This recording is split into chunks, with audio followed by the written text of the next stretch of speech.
注視或者目光嘅。能量咧係對應翻呢個土星嘅能量嘅，佢亦都係象徵住財富同埋健康嘅。講翻點解佢會有呢種能量嘅喺度咧？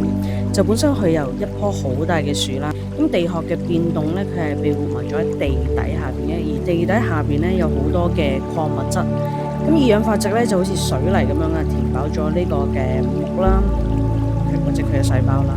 經過千幾萬年嘅變化，由木變咗石頭，呢個唔係就係簡單嘅化石，而係經歷咗一場千萬年喺呢個崩潰之中咧，進行咗呢個嘅徹底嘅替換。